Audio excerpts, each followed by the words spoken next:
Bueno, mis hermanos, la verdad que vamos a tener esta clase esta noche en donde vamos a hablar de un tema muy importante que como ya les dije anteriormente, pues es sobre la transmisión de la verdad.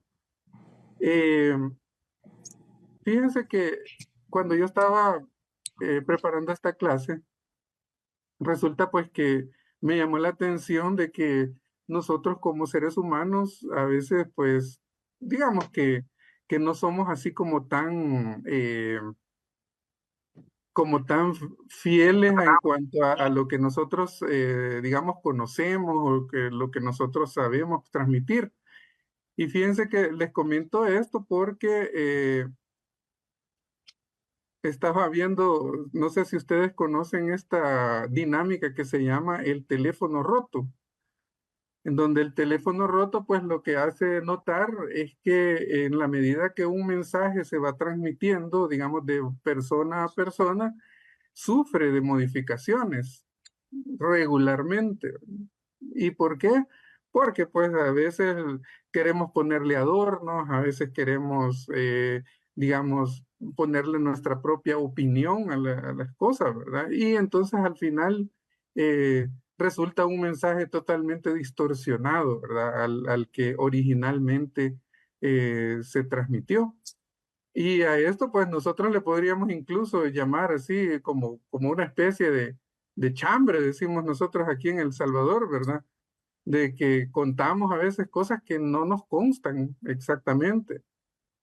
Fíjense que ahora la clase pues va a tratar un poco de eso, pero justamente la gran diferencia entre transmitir un mensaje de índole meramente humano es precisamente que conlleva todos los vicios y cosas de los seres humanos, pero el mensaje que es transmitido bajo la luz de Dios y con el poder del Espíritu Santo, ese se conserva inalterable porque es una obra de Dios y es parte de su obrar en nosotros y es parte de su poder. Si recuerdan, en la semana pasada hablamos un poco de la jerarquía de la iglesia. Pudimos notar que muchos de ustedes estuvieron muy interesados en la clase. Y Bueno, es que realmente a hermanos, veces no estamos así como perdón. conscientes de dónde estamos, digamos, pues insertados nosotros, a dónde nos ha sembrado el Señor, que es en su iglesia viva. Entonces, en esta jerarquía, pues la hermana Elsie pues nos compartía sobre, pues que en primer lugar, la piedra angular de nuestra iglesia, pues es Jesús mismo, quien fue el que la fundó, pero se apoyó en sus apóstoles y precisamente en Pedro, pues a él le entregó un ministerio especial que es el de llevar la batuta, digámoslo así, dentro de la iglesia. Entonces, de esta manera, pues surgen lo que es, después de la sucesión apostólica, pues va surgiendo el tema de los obispos. Y dentro de los obispos, que es un grado superior al sacerdocio, estamos hablando de que encontramos al Papa, encontramos a los sacerdotes, y encontramos a una serie digámoslo así, de cargos dentro de la iglesia. Ahí podemos hablar de vicarios, podemos hablar del nuncio apostólico, podemos hablar de diferentes cargos que usualmente pues son encomendados a obispos. Precisamente porque los obispos son los que tienen el mandato de la sucesión apostólica como tal. Pero decíamos también de que todos ellos no dejan de ser obispos. El Papa es el obispo de Roma y es la cabeza de la iglesia visible acá en la tierra. Entonces, a los obispos se les nombra como monseñores, ¿verdad? Entonces, a veces es un error que nosotros a un obispo le digamos padre, porque en realidad debemos de dirigirnos a ellos como monseñor. Y pues después de ellos, de los obispos, tenemos a los sacerdotes. Los sacerdotes que normalmente pues vemos en las parroquias, ¿verdad? O vemos en grupos de religiosos. Y pues también dentro de esta organización pues sabemos que cada sacerdote pues también tiene su encomienda, como es una parroquia, por ejemplo, ¿verdad? Que es donde usualmente los conocemos nosotros. También hay otras personas que son nombradas como diáconos. Y los diáconos también, pues son personas consagradas que si bien es cierto aquí en El Salvador casi no se ven, ¿verdad? Pero en otras partes del mundo hay bastantes diáconos, ¿verdad? Y estos diáconos, algunos son religiosos completamente consagrados y otros incluso pues son diáconos, pero están bajo lo que es la vocación del matrimonio. O sea, un diácono sí puede casar, pero pues obviamente no va a ser un sacerdote como tal, ¿verdad? Y después tenemos a los laicos, que somos todos nosotros. Pero dentro de todos nosotros, pues sabemos que, vaya, por ejemplo, nuestra amada comunidad eh, tiene su propia organización también en donde tenemos un consejo de ancianos, tenemos los líderes, quienes tienen la responsabilidad de trabajar y que cada uno de nosotros pues reciba el alimento que el Señor pues siempre nos tiene listo, ¿verdad? Ahora bien, también pues o sea sabemos que todos en la iglesia jugamos un papel determinante, ¿verdad?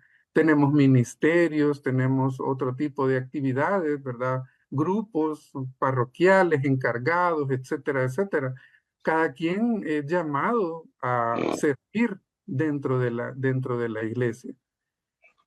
Ahora bien, una de las cosas que quizás no estoy seguro si se mencionó en la clase es una anotación sobre lo que es la escasez de los sacerdotes.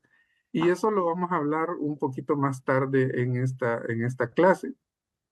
Bueno, entonces en esta clase sí vamos a hablar de esta misión que tiene la iglesia, que es de enseñanza, ¿verdad? La misión de enseñar y que si ustedes también quieren leer un poco más sobre ello, podemos encontrar esta misión en el Catecismo de la Iglesia, en los numerales 888 en adelante. Ahí pueden leer sobre cómo estamos, digámoslo así, en la necesidad y también al mismo tiempo en la responsabilidad de cooperar con este ministerio de enseñanza de la Iglesia Universal como tal.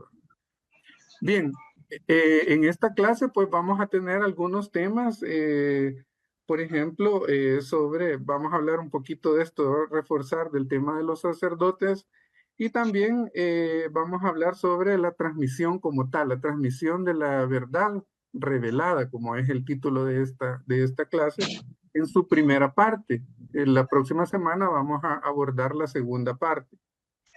Dentro de este tema, pues vamos a hablar un poquito de cómo se reveló Dios a la humanidad, cómo se ha transmitido lo revelado y cómo se aclara esta revelación. Bueno, entonces vamos a comenzar hablando primero entonces por los sacerdotes. Vamos a empezar por los sacerdotes porque ellos básicamente son como los más cercanos a lo que nosotros conocemos en el ministerio de la enseñanza, ¿verdad? Ellos tienen la responsabilidad de enseñarnos y de transmitir la fe, aparte pues de lo que es la consagración del cuerpo de Cristo y lo que es la celebración eucarística. Ahora bien, fíjense que cuando el Señor en una oportunidad, por favor, ¿podrían apagar los micrófonos? Gracias. Cuando el Señor en una oportunidad le oró a Dios Padre, Él no le hizo la petición de que nos sacara de este mundo, sino que la petición que le hizo fue que nos ayudara a vivir en él. Y eso lo podemos leer en San Juan 17:15.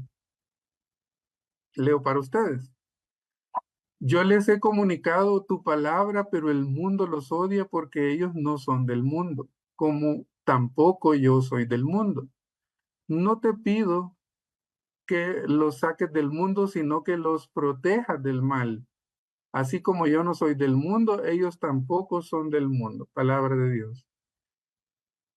Uno, Jesús claramente dice que nosotros no somos de este mundo. Estamos viviendo en este mundo, pero no somos parte de este mundo. Lo que sí le pide el Señor a Dios Padre es que nos proteja del mal y que nos ayude prácticamente a poder, digamos, sobrellevar las cosas de este mundo. Y eso es lo que básicamente Dios se ha ocupado en todos estos siglos. A veces, pues, sabemos que todas las luchas que nosotros tenemos no es posible vivirlas sin la ayuda de Dios. No sé si a ustedes les ha pasado, pues, pero ahora que nosotros conocemos al Señor, hemos sentido esa presencia y de eso podemos dar testimonio cada uno de nosotros y podemos hablar de testimonios que hemos escuchado de nuestros hermanos, de esa gracia y de esa intervención explícita que muchas veces hace Dios en nuestra vida. Pero eso solamente con la ayuda del Espíritu Santo, porque si no fuera con eso, pues en realidad estuviéramos más que perdidos y condenados. Entonces, el tema de las tentaciones, por ejemplo, el tema de los pecados, o sea, solamente son sobrellevados bajo la acción del Espíritu Santo. Y es que el estar en este mundo nos somete precisamente a todas estas situaciones. Nos hace, pero también nos hace testigos de la luz, nos hace testigos del obrar de Dios, porque ya no solamente vemos a un Dios que está por allá lejano y que nosotros sabemos por nuestra razón de que debe de haber algo superior. No, Dios se involucra en nuestras vidas para que nosotros podamos vivirla en una forma natural y en una forma sobrenatural también. Ahora bien, en el caso de los sacerdotes, pues ellos, digamos que al igual que el mismo Jesús, no están exentos, ¿verdad? De todo este mundo, de las tentaciones, de los pecados. Quizás muchas personas piensan que por ser sacerdotes o incluso por ser religiosos, pues, digámoslo así, están exentos de eso y son personas que no pecan y son personas que no caen en la tentación. Pues no debería de ser, pero tampoco nosotros deberíamos de hacerlo. Nadie debería de caer en la tentación, nadie debería pecar, pero sabemos pues, por la propia vivencia y pues por la palabra del Señor que todos somos pecadores y estamos lejos de la presencia salvífica de Dios por nosotros mismos. Y esa salvación solamente la alcanzamos a través de nuestra relación con Cristo. Y hablando de Cristo, pues, o sea, sabemos que Él estuvo expuesto a las tentaciones. De hecho, la Biblia relata precisamente las tres tentaciones por las que pasó el Señor y que pues en recientes homilías, pues los sacerdotes, los padres han hablado sobre esta situación que pasó el Señor y cómo venció Cristo al enemigo que se le presentó con las tentaciones de el hambre, del poder y de la idolatría, pues. Entonces, eh, Cristo mismo pasó por todo esto, Él quiso pasar por todo esto para enseñarnos que tenemos que pasar por estas situaciones, pero no debemos dejarnos vencer por ellas. Entonces, nosotros como piedras vivas de la iglesia debemos estar conscientes que todos somos débiles, desde el Papa hasta todos nosotros, ¿verdad? Pero una cosa importante que nosotros tenemos que es que no debemos juzgar en primer lugar. Cada situación es distinta, cada persona es distinta y lo que nosotros debemos hacer es orar unos por otros. La oración de nosotros sostiene a toda la iglesia. La oración de cada uno de nosotros sostiene la iglesia. Y por eso no la menosprecien y decir, otro lo va a hacer, otro va a orar. Yo ahorita no puedo. Hay otros hermanos más crecidos, hay otros hermanos más ungidos. No, nosotros tenemos la responsabilidad de orar por toda la iglesia. Ahora bien, eh, cuando hablamos de los sacerdotes, estamos hablando de que ellos están ungidos con la sabiduría de Dios y con el discernimiento que el Espíritu Santo les regala. Y por fe, pues sabemos que Dios es el que actúa a través de ellos, ¿verdad? Sabemos que la absolución de los pecados, por ejemplo, pues no la da el sacerdote por su persona, sino que él nada más es un instrumento del perdón de Dios y está calificado por el mismo Señor para atar y desatar, como vimos en clases anteriores. No obstante, es el poder, la gracia y la misericordia de Dios la que se hace presente en el sacramento de la reconciliación. Entonces, no nos olvidemos entonces que nosotros estamos expuestos en este mundo al enemigo, o más bien a los tres grandes enemigos que es el demonio, la carne y el mundo. Y eso lo hemos estudiado en otros rediles. En San Mateo 10:16 nos dice Jesús, miren, yo los envío a ustedes como ovejas en medio de lobos. Sean pues astutos como serpientes, aunque también sencillos como palomas. El Señor sabe que nosotros vamos a estar expuestos a una serie de situaciones en donde el enemigo nos va a querer engañar, pero también debemos de ser astutos. Y la astucia, pues, es también parte de nosotros. Fíjense que hoy venía escuchando un poco sobre lo que es las... eh, hay un libro que se llama, que lo escribió San Agustín, que es sobre la razón y la fe. Y, y entre tantas cosas que decía es que ninguna de las dos digámoslo así, es individual la una de la otra. Ambas han sido puestas por el Señor para nosotros. La fe es un regalo de Dios, pero también la sabiduría, el pensamiento, la razón son regalos que Él también nos ha dado.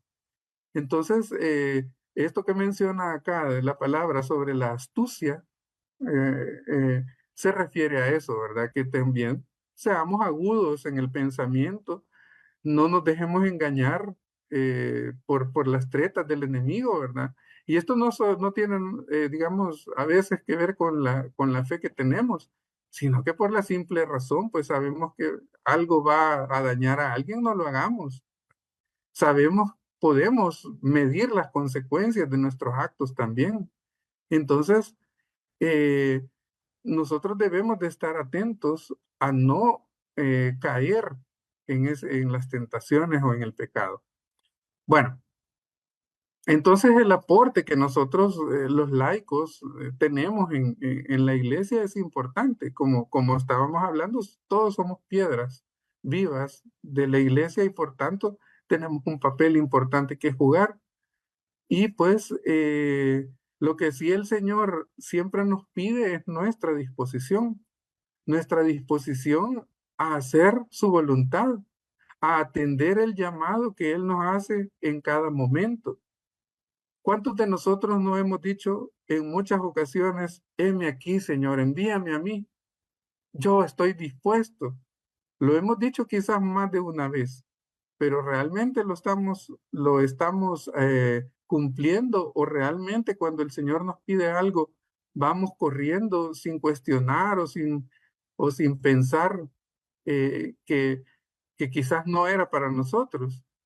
Entonces, es algo que nosotros debemos de tener como característica, estar siempre listos, como dicen los Boy Scouts.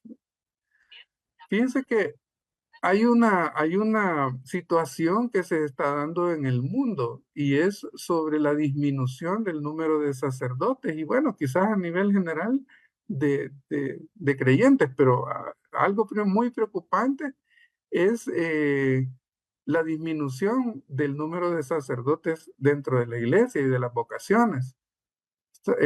Veía una publicación de un periódico el 24 de octubre del 2023, dice la agencia vaticana Fides, hizo una publicación sobre los números del catolicismo a nivel mundial e informó de que si bien es cierto, había habido una variación positiva en términos generales de católicos, eh, pero en el caso de los sacerdotes en particular, dice esta noticia que se registró una baja de 5.340 sacerdotes en el mundo.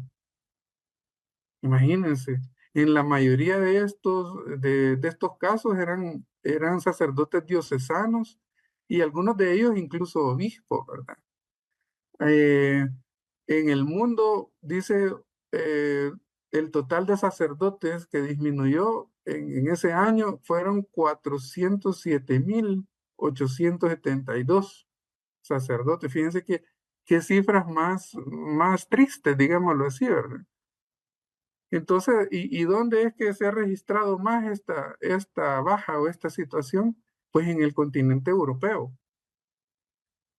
Y sin embargo, pues hablar de Europa, es decir, son los primeros que están pasando por esta situación, pero ¿qué nos puede deparar a nosotros si seguimos como estamos o no hacemos lo que debemos hacer? Entonces, nuestro trabajo, mis hermanos, es seguir orando por esas vocaciones, seguir orando porque la santidad de los sacerdotes que están, porque el Señor les reafirme su fe y porque siempre escuchen la palabra que el Señor les siembra en su corazón y que es la que se nos transmite a todos los demás. Entonces, es una tarea que no la debemos menospreciar porque el Señor pues nos manda a que nosotros oremos los unos por los otros. Bueno, vamos a pasar al tema de la revelación, de la transmisión de la verdad revelada, como dice el título de esta clase. Al principio de esta clase, pues estuvimos hablando sobre una forma de transmitir un mensaje en forma humana, pero ahora vamos a ver cómo lo ha hecho Dios a través del tiempo. Bueno, en primer lugar, hace aproximadamente unos 4.000 años, Dios entra en la vida de los hombres a través del padre Abraham y le dice que salga de su tierra.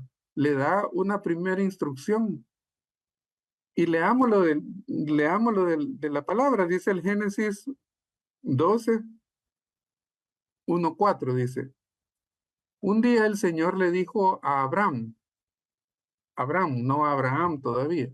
Un día el Señor le dijo a Abraham, deja tu tierra, tus parientes y la casa de tu padre para ir a la tierra que yo te voy a mostrar. Con tus descendientes voy a formar una gran nación. Voy a bendecirte y hacerte famoso, y serás una bendición para otros. Bendeciré a los que te bendigan y maldeciré a los que te maldigan. Por medio de ti bendeciré a todas las familias del mundo. Abraham salió de Harán tal como el Señor se lo había ordenado tenía 75 años cuando salió de allá para ir a la tierra de Canaán. Palabra de Dios. Yo quisiera que quizás cada uno de nosotros se pusiera en los zapatos, o en este caso en las sandalias del padre Abraham. ¿Y qué tal que el Señor les dice algo similar a ti? Póngale su nombre. Deja tu tierra, deja tus parientes y la casa de tu padre, de tu familia, para ir a la tierra que te voy a mostrar. ¿Cómo reaccionaríamos cada uno de nosotros? Yo creo que en el caso de Abraham no le ha de haber sido tan fácil, ¿verdad? Asimilar, digámoslo así, este mandato que el Señor le da, porque pues como humanos que somos, pues podemos tener dudas al respecto. Se vale tener dudas, se vale, digámoslo así, cuestionar, se vale analizar, se vale pensar, porque Dios no quiere que simple y sencillamente actuemos en una forma automática. Sí es valioso estar dispuesto a hacer las cosas sin cuestionar y va, yo voy, Señor, ¿verdad? Así como hacía a veces Pedro, ¿verdad? De impulsivo. Pero también el Señor da la oportunidad de pensar las cosas, de analizar y de llegar a la conclusión de que lo que Dios nos ofrece siempre es lo mejor. Y fíjense que Dios le hace promesas a Abraham. Le dice que va a darle una gran descendencia. Imagínense, en ese momento Abraham tenía 75 años y Sara tenía como 20 años menos, pero ya estaban señores. ¿Y cómo es esto de la descendencia? Se ha de haber preguntado Abraham. Si pues ya estamos señores, pues ya no es posible tener hijos, pero para Dios nada es imposible. Y le dijo, bendeciré, dice, voy a hacerte famoso, le dice. Imagínese, hasta el día de hoy, 4000 años después, y seguimos hablando de él como el padre de la fe. Muchas religiones, las tres religiones monoteístas principales del mundo, el cristianismo, el judaísmo y el islam, pues, o sea, reconocen al padre Abraham, pues, como su origen, digámoslo así, ¿verdad? Entonces, o sea, el Señor ha cumplido su palabra siempre. Y dice, con tus descendientes voy a formar una gran nación, voy a bendecirte y hacerte famoso y serás una bendición para otros. ¿No lo sigue cumpliendo el Señor con nosotros? Cuando llevamos una palabra, la palabra de Dios a otros, cuando oramos por otras personas, cuando damos limosna, cuando somos solidarios con otros, ¿no es parte de esa bendición que el Señor le prometió a Abraham que iba a hacer a través de todos sus descendientes? Y también habla de la protección, le dice, bendeciré a los que te bendigan y maldeciré a los que te maldigan. Es importante, ¿verdad? Que nosotros sepamos que estamos en el bando de Dios y que cualquiera que se mete con nosotros se mete con Dios. Eso es bien importante que lo tengamos siempre presente. Y al final dice que Abraham hizo lo que Dios le mandó a hacer. Y ya el resto, pues ya conocemos la historia. Desde ese momento hasta la venida de nuestro Señor Jesús, Dios se reveló a los hombres de tres maneras principales. La primera es a través de los profetas. Dios escogía hombres de entre su pueblo y los llamaba para que hablaran en su nombre. A esto lo llenaba del Espíritu Santo, esto incluso antes de que el Espíritu Santo fuera derramado allá en Pentecostés, ¿verdad? Siempre el Espíritu Santo ha estado actuando, ¿verdad? No, no era que hasta Pentecostés lo iba a hacer, ¿verdad? Entonces, y por supuesto conocemos a algunos de ellos, como el caso de Moisés, como el caso de Elías, Eliseo, Isaías, Jeremías, Daniel. Jonás, Ezequiel, Miqueas, Joel, muchos y muchos, muchos más. Dios hizo de cada uno de estos hombres comunes y corrientes, como nosotros. Los hizo profetas, los utilizó para amar, para guiar, para reprender en muchos casos al pueblo, a su pueblo querido. Y a veces, como también conocemos las historias, pues muchos de ellos al principio, pues digamos que se, se, se resistieron un poco, ¿verdad? Por ejemplo, Moisés le alega al Señor de que no es bueno para hablar, de que hasta creo que le aparece como tartamudo y dice, no, ¿cómo es esto que yo voy a ir a hablar si no puedo hablar? Ah, pero ya sabemos que Dios puso a Aarón para que hablara por Moisés y por supuesto Moisés recibía el mensaje de Dios, entonces no hay excusa. Jeremías, por ejemplo, le dice que es muy jovencito y que él no sabe cómo expresarse porque está muy joven.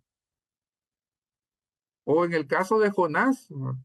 Que Jonás prefiere mejor evitar la situación que le mandó ¿cómo se llama? El Señor lo mandó a que fuera a avisarle a Nínive y él decide mejor, no pasa nada, mejor me voy a ir a Tarsis. Y ya sabemos qué le pasó a Jonás, ¿verdad? Que fue tragado por un gran pez, dice la palabra de Dios, ¿verdad? Pero fíjense que a pesar de todos estos peros, de todas estas excusas, de todas estas evasiones, al final todos y cada uno de ellos hicieron lo que Dios les pidió al final. Entonces nos surge la pregunta, ¿y nosotros estamos haciendo lo que Dios nos ha pedido hacer? ¿Lo estamos postergando? ¿Ponemos excusas? Dios nos demuestra de que no hay excusas, no hay un yo no puedo, no hay un yo no estoy preparado, no hay un estoy muy joven o estoy muy viejo, o no puedo hablar o me da pena, o estoy muy ocupado. No existen las excusas para Dios. Dios siempre tiene solución a todo, pero nosotros debemos entonces confiar que cualquier limitante que creamos tener, Dios la puede superar como Él sea, como Él quiera. Entonces, debemos escudriñar nuestro corazón. La clase de este día tiene también parte el objetivo de que escudriñemos nuestro corazón,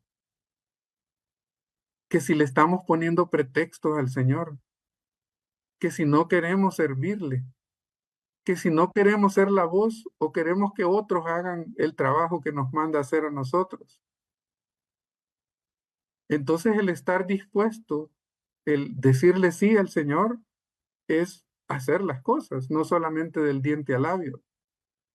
Él se va a encargar de todo, mis hermanos. Él se va a encargar de capacitarnos y de hacer que superemos cualquier limitante que podamos tener o que podamos o que creamos que tenemos.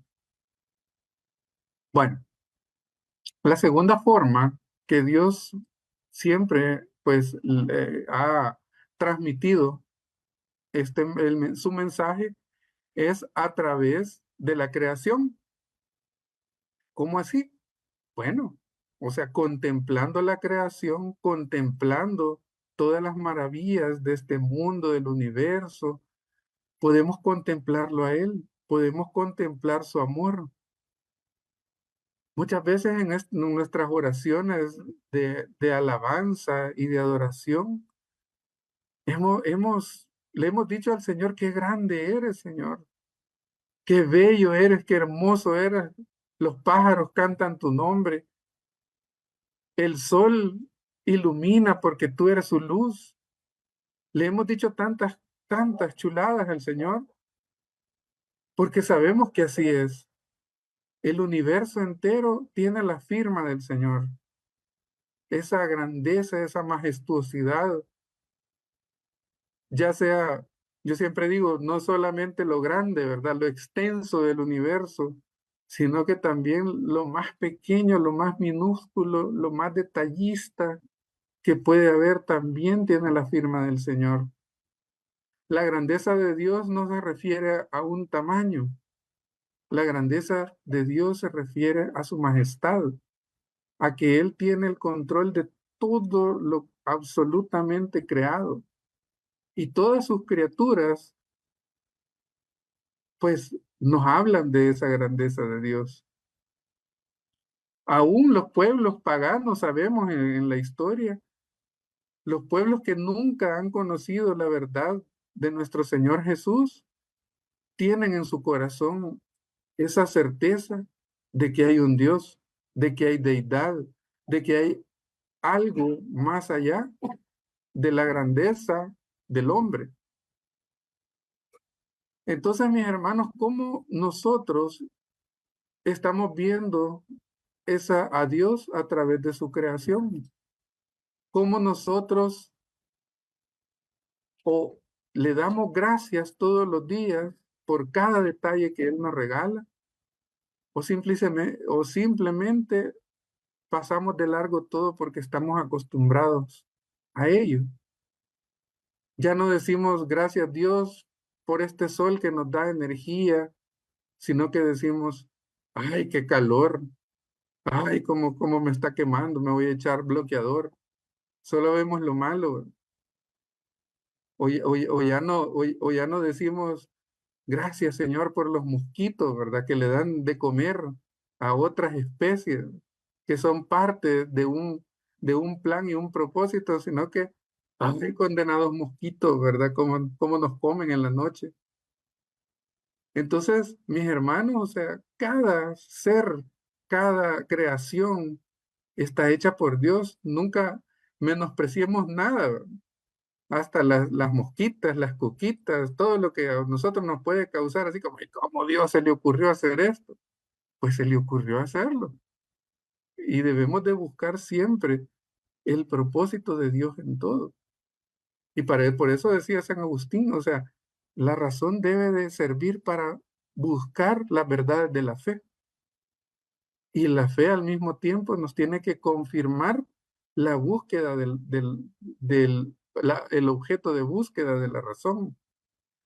Entonces, mis hermanos, es simple, ¿verdad? O sea, debemos nosotros estar atentos a la voz de Dios en todo, así como le pasó a Elías, ¿verdad? De que lo sintió en la caricia de una pequeña brisa que le rozó su mejilla y ahí encontró a Dios. Bueno, la otra forma que Dios también se ha revelado es a través de su Hijo unigénito que nos trae de primera mano esa grandeza de Dios, porque es Dios mismo a través de la persona del Hijo que Dios se hace presente en nuestras vidas. Dice la palabra de Dios en Hebreos 1:1 y 2.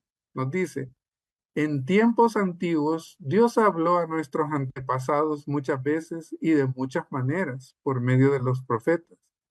Ahora, en estos tiempos últimos, nos ha hablado por su Hijo, mediante el cual creó los mundos y al cual ha hecho heredero de todas las cosas. Palabra de Dios. Jesús definitivamente vino a revelar a Dios en su plenitud. Decíamos en clases anteriores que es la plenitud de los tiempos. El hecho de que Jesús haya venido vino a darle pleno cumplimiento a la ley de Moisés y nos vino a revelar el verdadero rostro de Dios.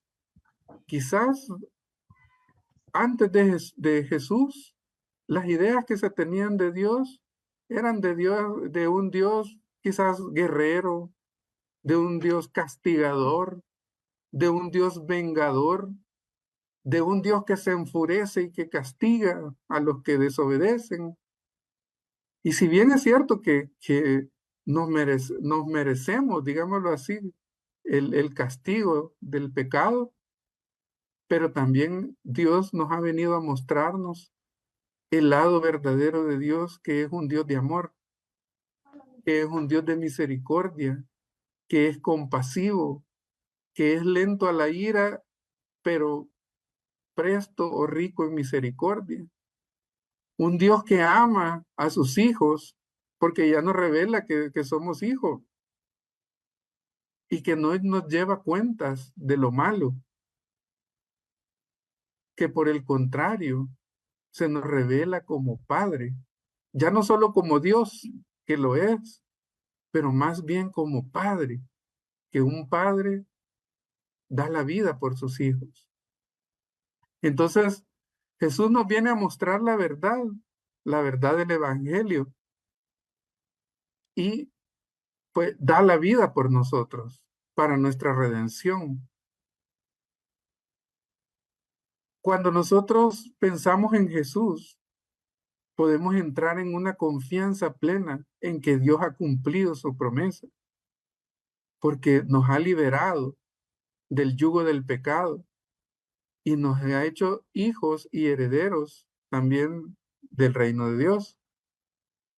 Entonces, cuando vemos nosotros, pues, digamos, a Jesús y sus enseñanzas, sabemos que esto lo vamos a encontrar así más explícitamente en el Nuevo Testamento. Pero el Antiguo Testamento, cuando sabemos escudriñar bien las Escrituras, encontramos a Jesús también, porque Él es el artífice de todo lo creado. Por Él y para Él han sido creadas todas las cosas. Y Dios se revela a través de su Hijo. Bueno, entonces, de estas formas, Dios se ha revelado siempre a la humanidad, en una forma indirecta y en una forma directa, ya a través de Jesús mismo. ¿Y cómo se transmitió lo revelado? Bueno, como es conocido en los tiempos del Antiguo Testamento, no existían muchos escritos. Al principio, eh, el pueblo todo lo hacía a través de una tradición oral, lo hacían en una forma oral. Entonces, también nosotros en la iglesia a esta parte de la transmisión de la fe en una forma oral le llamamos la tradición. Y tradición viene del latín traditio, que significa transmisión. No sé si lo pronuncié bien, quizás no, pero se refiere a la transmisión precisamente de la fe, de todas las verdades de la fe. Y eso continúa al día de hoy, ¿verdad? O sea, cuando nosotros hablamos de la palabra, cuando nosotros conversamos los unos con nosotros, es parte también de eso. Pero hablando de la antigüedad, ¿verdad? Cuando todo lo que fue viviendo el pueblo de Dios, lo fueron transmitiendo los patriarcas en una forma oral, se lo iban contando a sus hijos y los hijos a sus hijos, etcétera. Yo, bueno, recuerdo que en una clase anterior decíamos, bueno, ¿y qué tal si Jesús hubiera nacido acá en este tiempo? ¿Y qué tal que nosotros la tradición oral la hubiéramos hecho? A lo mejor, pues, le hubiéramos cambiado algunas cosas, ¿verdad? Pero en el caso del pueblo de estas regiones, ellos tenían una forma de conservar los conocimientos en una forma oral impresionante. Ellos se aprendían de memoria y recitaban de memoria, como incluso lo hacen hoy en día, ¿verdad? O sea, en muchas cosas, ¿verdad? Recitan de memoria grandes extensiones de la escritura. Sabemos que, por ejemplo, o más bien se piensa de que los primeros 5 libros del Antiguo Testamento, el Génesis, el Éxodo, el Levítico, Números y Deuteronomio, que conocemos como el Pentateuco, fue escrito ¿cómo se llama? Por Moisés. Eso es lo que, digamos, se dice, aunque hay mucha controversia, porque si a veces uno revisa un poco estilos literarios y formas de escribir, pues hay bastante diferencia en estos libros. Entonces, pues es un poco así como, digámoslo así, eh, cuestionable que lo haya hecho solamente Moisés, ¿verdad? Y sin embargo, pues, o sea, ya se ve que hay una tendencia a empezar a escribir lo que se va viviendo. Entonces, a lo largo de estos 2000 años previos a lo que es la venida de nuestro Señor, entonces empezaron a escribirse algunos textos. Algunos, como hemos oído en algunas ocasiones, se les ha llamado escritos apócrifos, o sea, que no son inspirados por el Espíritu Santo, y otros que sí, ¿verdad? Más adelante, ya en la historia, ¿verdad? Ya cuando estamos hablando ya de después de la venida de Cristo, pues sabemos que en el Nuevo Testamento sí ya existe una forma un poco más eh, ordenada, digámoslo así, de escribir, ¿verdad? Hablábamos en ocasiones anteriores de que existen las condiciones para que esto se dé, que es lo que es el conocimiento de los griegos y lo que es la expansión del Imperio Romano, y que esto ayudó a que se hicieran varias redacciones de los evangelios, de las cartas, etcétera, etcétera. En primera de Timoteo, capítulo 2 versículos 4 6 nos dice la palabra de Dios: pues Él quiere que todos se salven y lleguen a conocer la verdad, porque no hay más que un Dios y un solo hombre que sea el mediador entre Dios y los hombres, Cristo Jesús, porque Él se entregó a la muerte como rescate por la salvación de todos y como testimonio dado por Él a su debido tiempo.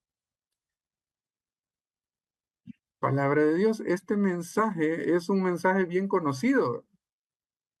Y fíjense que para que esto se transmitiera fielmente y no se perdiera, se escribió en esta carta.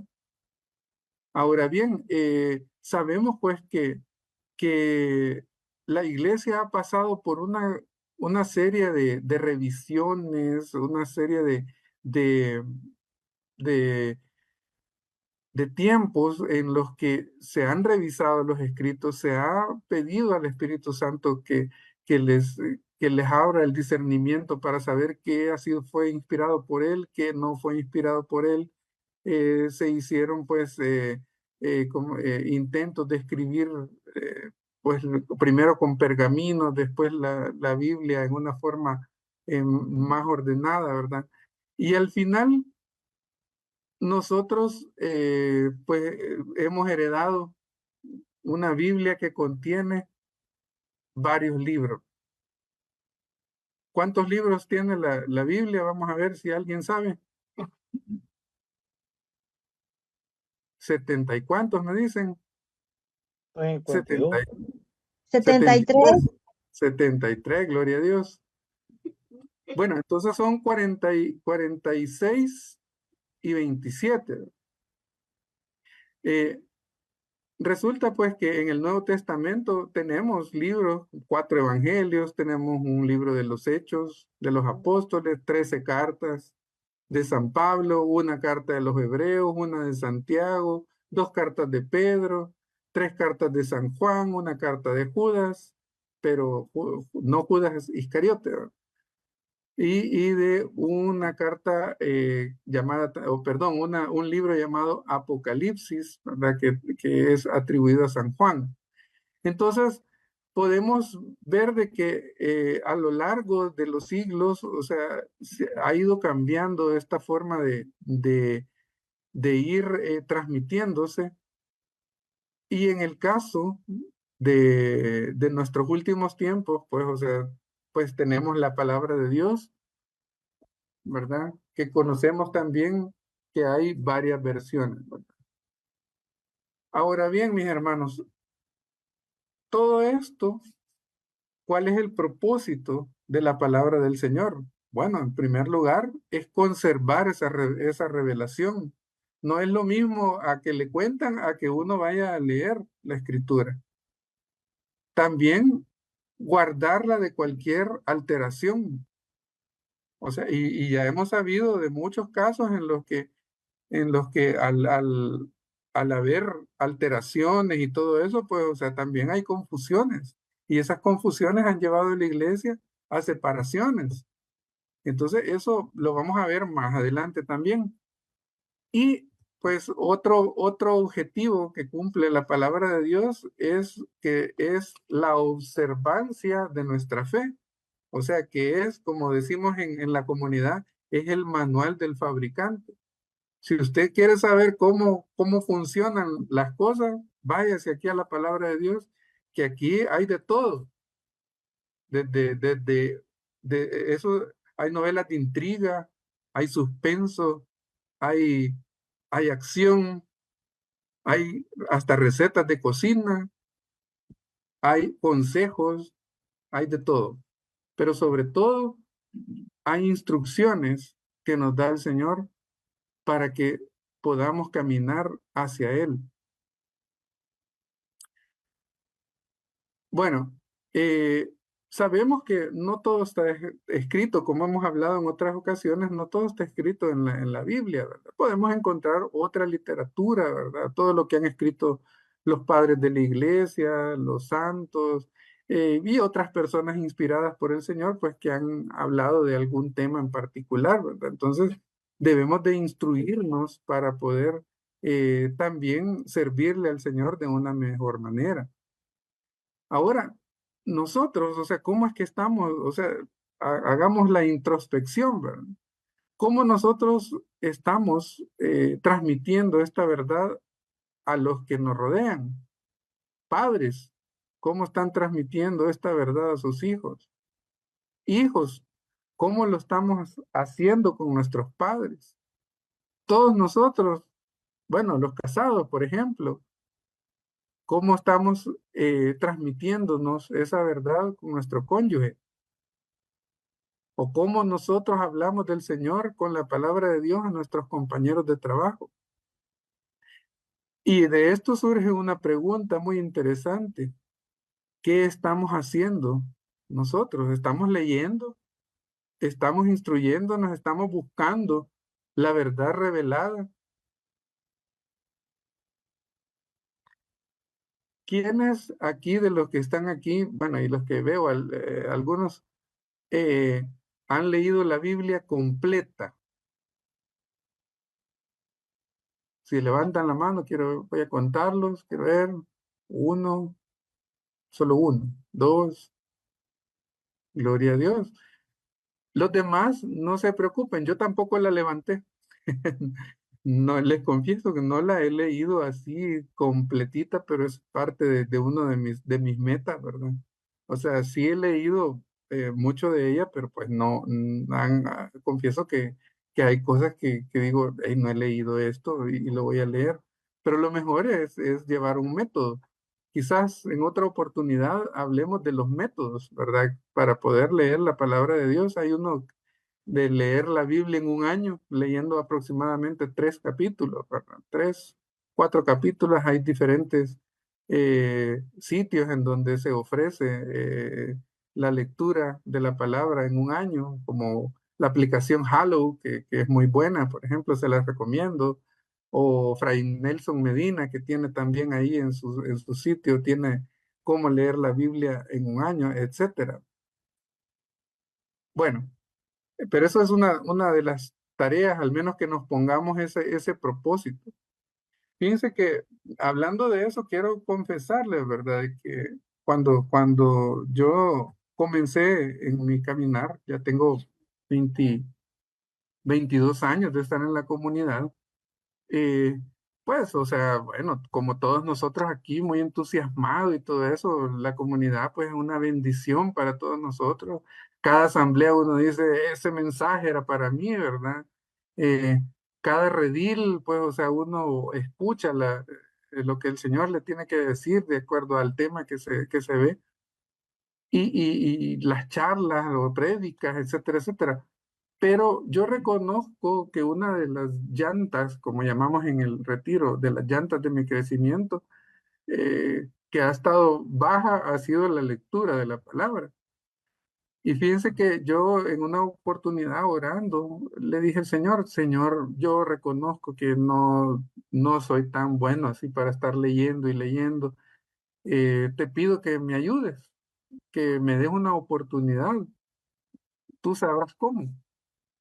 Y fíjense que en el 2010, en un retiro de compromiso, yo sentí un llamado del Señor cuando pasaron al frente los hermanos del Ministerio de Enseñanza, dijeron que se pongan de pie aquellos que quieren pertenecer al Ministerio de Enseñanza.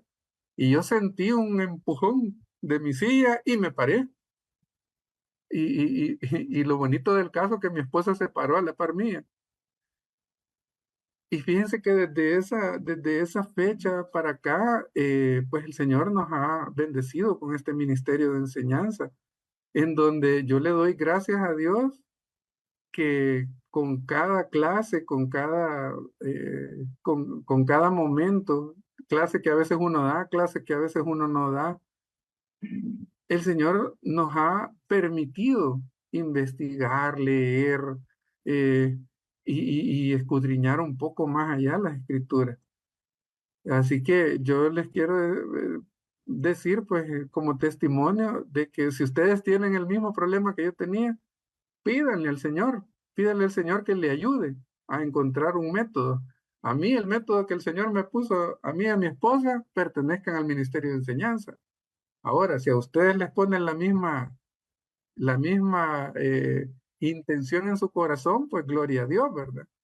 Pero si no, pues ustedes también hay que pedirle a Dios que encuentre esa manera en que quiere que ustedes encuentren esa forma de tener bien inflada esa llanta de la lectura.